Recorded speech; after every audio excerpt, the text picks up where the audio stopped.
How's it going, Giants fans? My name is Alex with my co-host here, Anthony Rivardo. I come bearing good and bad news. The good news is, pretty good news. And the bad news is, well, really bad news. So we'll dive right into it here and discuss, the impacts and the implication that, these two injury updates on Kayvon Thibodeaux and rookie linebacker Darrian Beavers has on the team and, what to expect moving forward. So, right off the bat, Kayvon Thibodeaux yesterday went down in a heap after a Thaddeus Moss rookie for the Cincinnati Bengals went and shot blocked him right at his kneecap. It was a legal hit after seeing a couple of, takes from the professionals. And, it looked like illegal at first. And I was like, damn, like he really went for his knees. But apparently it's legal. I actually saw a video that I posted of Daniel Bellinger doing the same thing last week against the Patriots. So I guess, both teams do it. It's nothing crazy. Kayvon Thibodeaux just did not really manage it well, kind of didn't lower his body and get that leverage.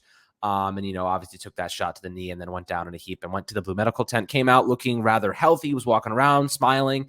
And this morning, Adam Schefter of ESPN announced that it was a sprained MCL, which will keep him out 3 to 4 weeks. So we'll discuss the impact that will have and prioritizing his health. And then Darrian Beavers, rookie linebacker out of Cincinnati, unfortunately tore his ACL. This rookie class for the Giants has been slaughtered. I don't understand what is happening. I don't know if it's the turf, bad luck. But we're talking about Dane Belton with a broken collarbone, Marcus McKethan with a torn ACL, Kayvon Thibodeaux with a sprained MCL, and now you have Beavers with that ACL tear as well. He'll be out his entire rookie season, Anthony. What is your impression, your reaction to these? Because, definitely not what we wanted to hear, especially with all the other issues and injuries happening across the board. But, this is going to be something the Giants have to deal with. And before the season even begins, I am very scared moving forward, I have to say. Yeah, man. I mean, listen, it's good and bad news. Of course, I'm kind of heartbroken for Darrian Beavers. It's a guy who is really standing out during training camp and preseason. I thought he had a legitimate shot to be the starting LB2 for the New York Giants, playing alongside Blake Martinez. Huge blow to the Giants defense, in my opinion. I really like the potential that Beavers had. Thought he was going to be a real stud as a rookie, but unfortunately, we're going to have to wait a year to see that. And that really sucks for Beavers. My heart goes out for him. I really feel so bad because, again, like I said, he was making an impact, making a name for himself as a fifth-round pick. And it's just so unfortunate to see this happen. Like it was unfortunate to see this happen with Dane Belton as well, broken collarbone. He's going to be missing the start of the regular season, presumably. And now Kayvon Thibodeaux could also be missing the start of the regular season. There is some optimism from the Giants that Kayvon Thibodeaux does suit up on September 11th versus the Tennessee Titans for the season opener. However, there's also a chance that he misses a game or two to start the season. That's very possible. We're going to have to take it day by day, week by week, see how he progresses. There's 20 days until the season opener, so keep that in mind. 20 days for a 3 to 4 week timeline. Do the math on that. 21 days is 3 weeks. 28 days is 4 weeks. So there's a really good chance that he's missing weeks 1 and 2 if he doesn't progress as quickly as we hope he does. But of course, as you mentioned, injuries, man, they just keep hitting the Giants year after year. We're like, this is going to be the year, man. We're going to stay healthy. New coaching staff, new rookie class. We love it. Everything is great. Injuries, derailed, hurts everybody. It's so unfortunate to see this continue to happen. Thankfully, Daniel Bellinger's injury wasn't more serious than it was, and he's come back and he's been playing in the preseason because if you remember, he was injured at the start of training camp. It's been a real tumultuous offseason for the Giants rookies, man. Again, Dane Belton, another player that I really thought was going to make an impact on the defense in year one, like Darrian Beavers. Dane Belton, hopefully we see him at some point this season. Darrian Beavers, though, again, heart goes out for him. I really feel bad. I was really looking forward to watching him play this upcoming year. But, man, listen, good news and bad news. But, listen, this could have been a lot worse. It could have been a lot worse. But look, Beavers, I was very high on. He looked really good in the first preseason game against the Patriots, had 3 tackles and a tackle for a loss.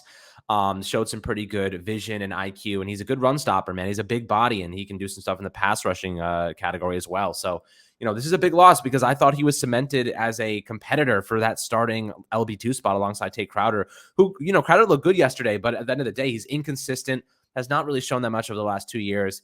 Otherwise, has definitely played above his draft spot as the Mr. Irrelevant back in 2020. But, the Giants needed some competition there. Now they're kind of stuck wondering, can Micah McFadden make an impact? He's looked solid, but again, he's still far away from being a player you can rely on at the NFL level as a starter. So Tate Crowder is pretty much, his job is locked in. He's now, walking away with that starting gig, no problems, without Darrian Beavers competing. And, that's a tough blow. 6th round pick. He had a chance to get reps this year and make an impact in 2023.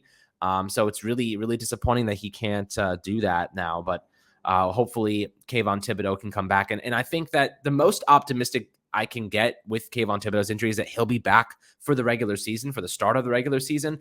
But more realistically, I think that he'll miss week 1 because you want to take that easy with Kayvon Thibodeaux. You know, he's your 5th overall pick. You don't want to put him in a spot where maybe he re-aggravates that and now he's missing 2-3 weeks during the regular season. I think you keep him out the maximum amount of time he needs to be fully healthy. That way you can ensure he is 100% ready to go. And you have that, that elite combo that you're expecting to have with Thibodeaux and Azeez Ojulari. And by the way, Azeez Ojulari looked awesome yesterday in his limited snaps.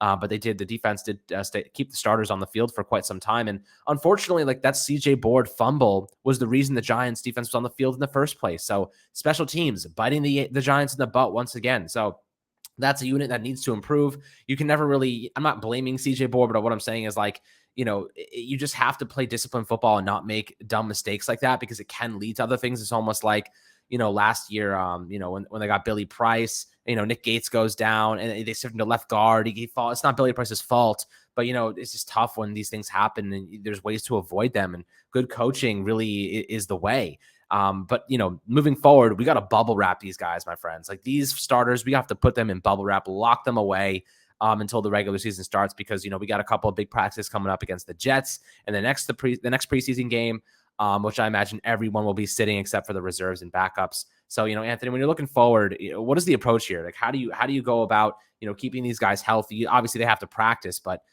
mitigating injury right now is the priority. We have 3 weeks until the regular season, and making sure that our starters are good to go is number one priority moving forward.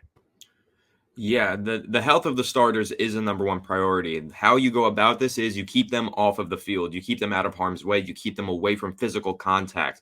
Especially, you keep them off of MetLife. You keep them off of the turf. You can have them do all of the normal practice stuff over on the grass at Quest Diagnostic Center. You don't really have a problem there in terms of non-contact injuries. But once they get on that turf, I mean, even at FanFest, we saw a player tear his ACL. It's the turf, man. Playing on turf. The turf monster will always get you. The likelihood of having a non-contact injury on turf is so much higher than it is on grass. Keep the Giants starters off of the turf from now until the regular season. I said I wanted to see the starters in week 2. I absolutely did, and I'm happy that we did. Again, Daniel Jones looked really comfortable last night. Looks like he's progressing well in the offense, and looks like he got valuable playing time in that preseason game against the Bengals. But going forward, now that he looks comfortable, now that everybody's gotten at least 4 drives in on the preseason, it's time to just let them rest. Get ready for the regular season. Run some scrimmages, have some contact in practice, okay, because you're on the grass. But when we're talking about getting ready for the regular season,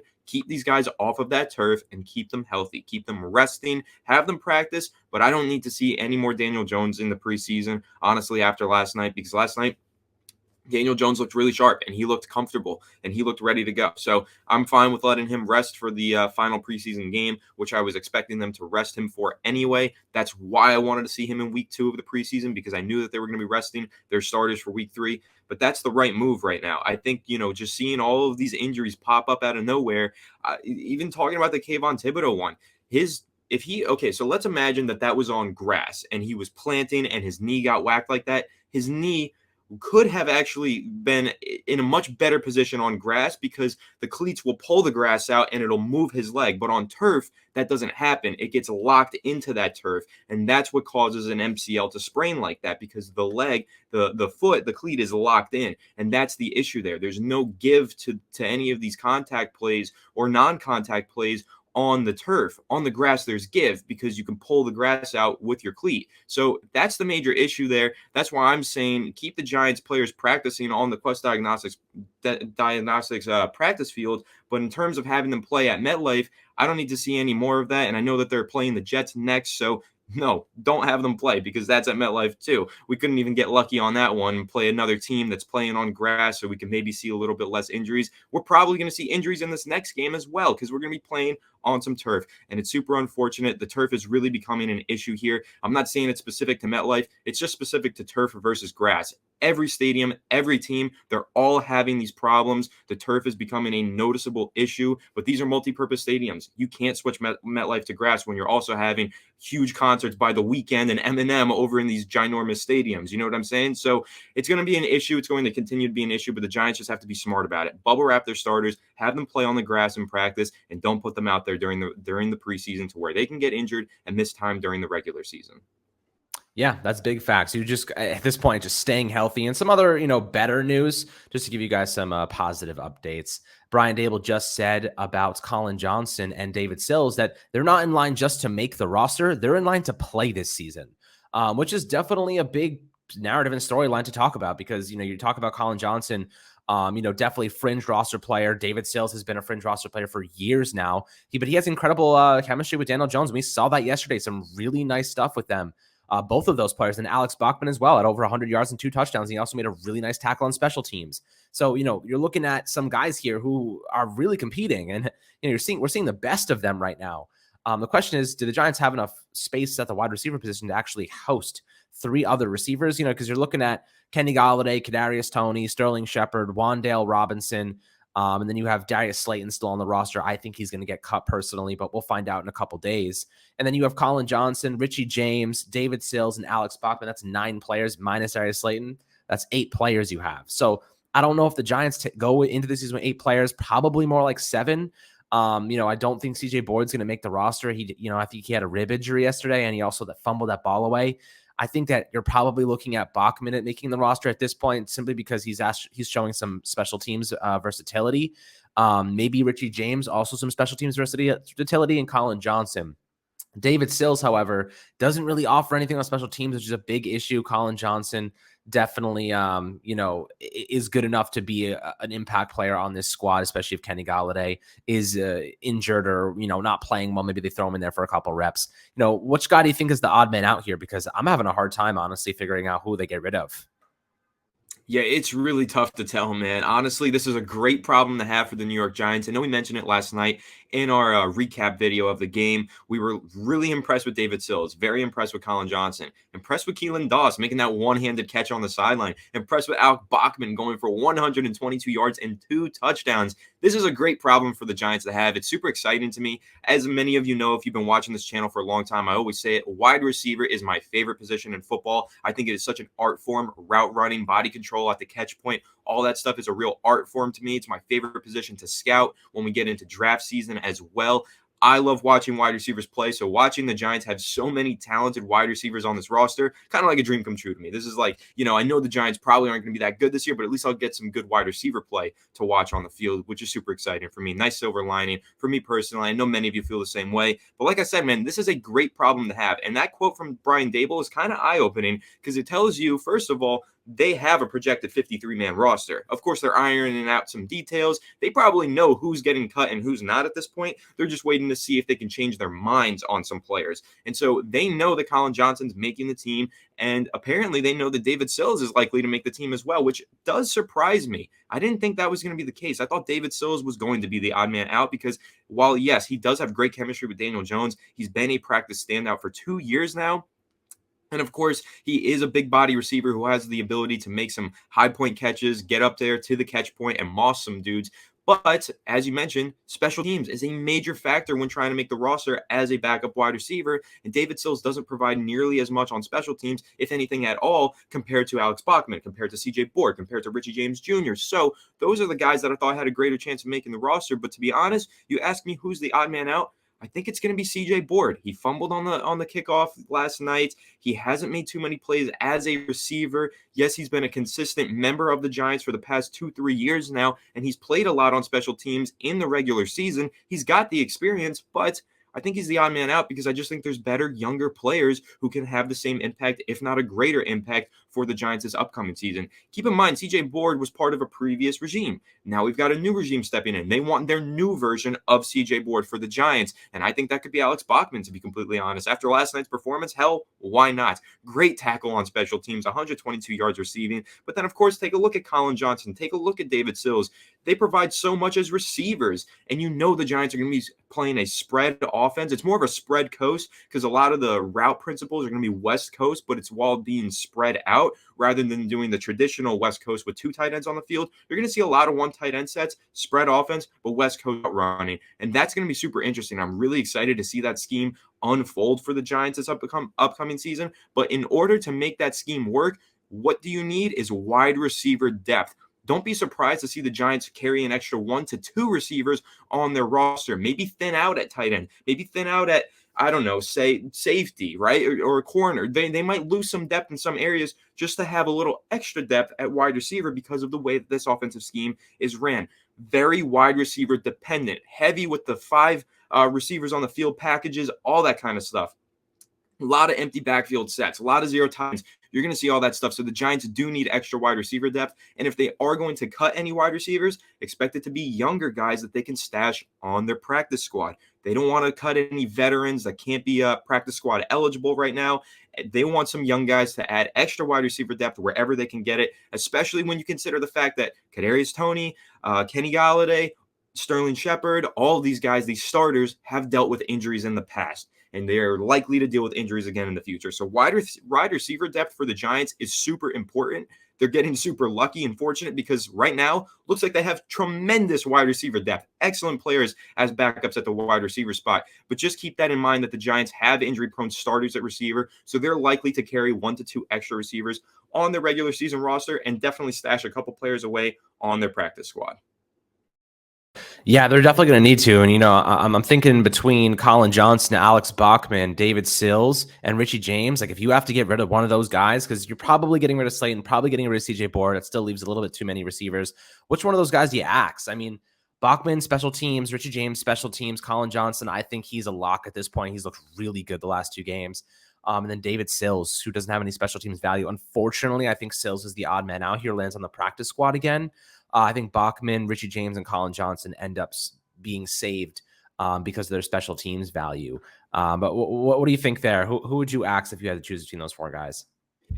It's tough because, the quote from Brian Daboll just mentioned that he expects Colin Johnson and David Sills to make the roster and play in the regular season. So that kind of makes me second guess because I know last night we were talking in the recap and I was like, what a performance from David Sills. It's unfortunate that he can't do much on special teams. He's probably not going to make the team. But after reading that quote from Brian Daboll, I'm like, well, maybe he is going to make the team. And maybe because Richie James had a quiet night, maybe he could be the odd man out after Alex Bachman just had a great performance. But Richie James has been super impressive all throughout camp. And Alex Bachman, I will say, what a phenomenal performance last night. But he is a young guy. He could be put on the practice squad, and he hasn't been a consistent practice player standout like Richie James Jr., like David Sills, like Colin Johnson. He might have just got hot during one game in a preseason game last night. That might be what happened to Alex Bachman. Maybe he just had a phenomenal performance, but I haven't seen him make too many plays in practice or previous games. So he could be the odd man out, but really, dude, it's tough to say. I really can't even project this. This is, again, great problem to have for the Giants. If I had to take a guess,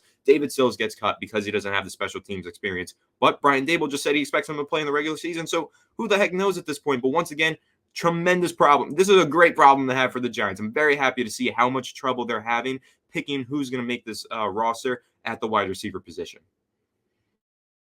Yeah, I'm curious, guys, but I'd love to hear your perspectives below. Who do you think makes this roster at the wide receiver position out of those guys that I listed? Definitely interesting, and love to hear your perspectives and reactions to Kayvon Thibodeaux's injury and Darrian Beavers' injury. Definitely some good news on the Kayvon side, not so much on the Beaver side. So maybe the Giants will be looking at the waiver wire to bring in some linebackers to help compete. Maybe Jalen Smith is still out there, showed some good stuff last year for the Giants, so maybe they look at him. Who's, I don't know if he's on a team right now. I think he's still a free agent. So definitely something to look at. A lot of guys are going to be cut in the coming weeks here. So there will be some solid players, some veterans on the waiver wire to scoop up. We'll update you guys with any information that we do here on that end. As always, make sure to like and subscribe, and we'll catch you guys on the next Fireside Giants episode.